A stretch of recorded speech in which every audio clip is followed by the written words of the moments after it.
let's use the different operations on sets. For number 1, find the union of A and B. So when we say union, we're going to combine the elements found in A and the elements found in B. So here, we have 1, 2, 3, 4, 5, 6, 7, 8, 9, and 10. So that's how you combine the elements of A and B. Next, number 2, A union C. Let's try combining the elements of A and C. We have 1, and then 2, and then 3, and then 4, and then 5, and then 7 taken as 1, and then 9 taken as 1. Next, number 3, A union D. Okay, for A union D, so you have 1, so A and D, 2,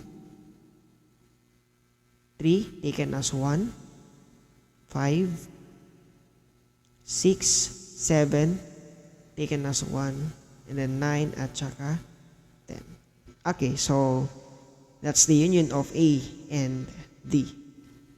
Number 4, this time intersection B intersection C. So when we say intersection, they're common elements. B and C, what are their common elements? So we have 2, and then 4,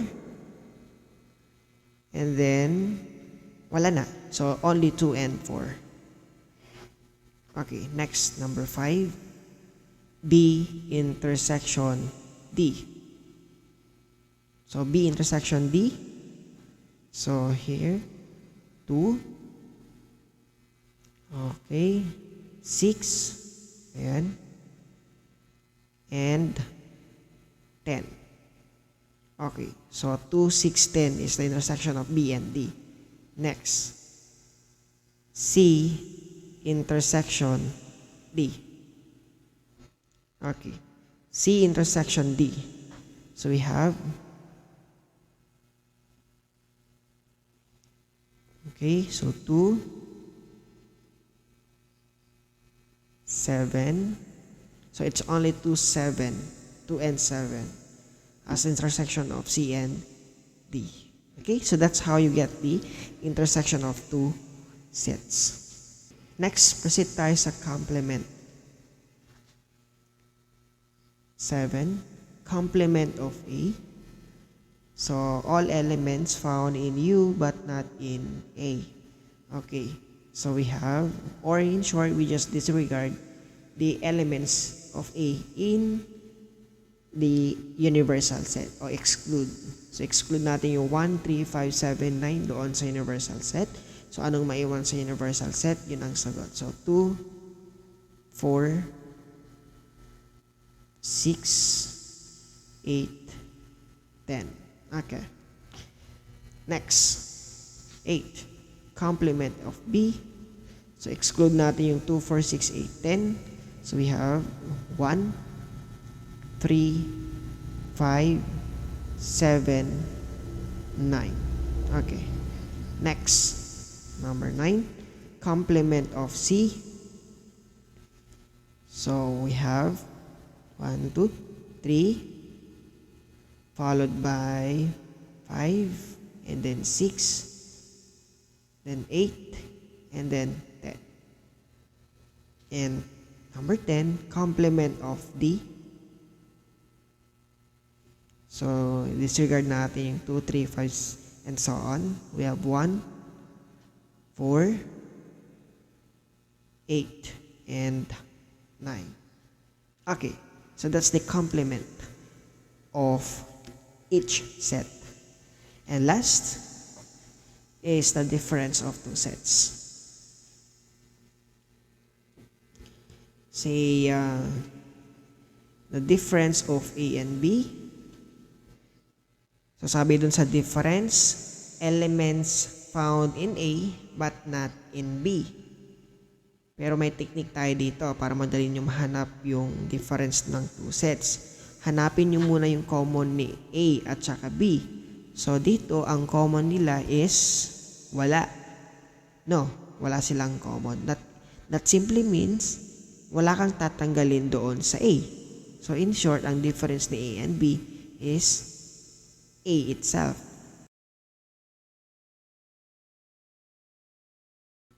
Okay. Number 12, B minus C. Let's identify first the common elements of B and C. And we have 2 and 4. So let's exclude 2 and 4 doon sa set B. Since B ang pagkuha natin ng sagot. Okay, so we'll write 6, 8, and 10. So that's a difference of B and C. 13. C minus D. Okay, so let's identify the common elements of C and D. We have 2 and 7. So 2 and 7 are excluded in C. So we have 1, 4, and 9. So that's the difference of C and D. Okay, let's have combinations of 2 or more operations. Let's have number 14.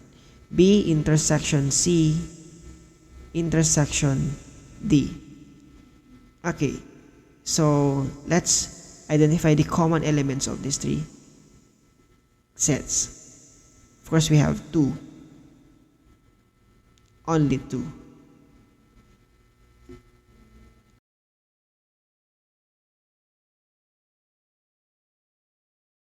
Okay. Next is the intersection of A and C complement, or the complement of the intersection of A and C. Let's identify first the common elements of A and C, which are 1, 7, and 9. Okay, and then get the complement of this set. So we exclude 1, 7, 9 in the universal set. Okay, so the answer here is 2, 3, 4, 5, 6, 8, 10.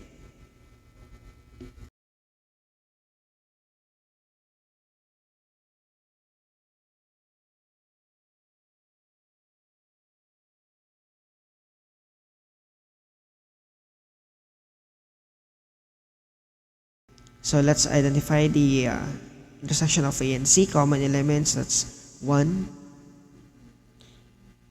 7, and 9. Okay, C and D, that's 2 and 7.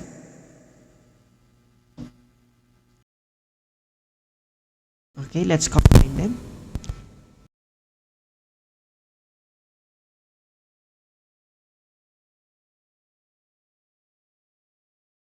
Okay, last item, number 17.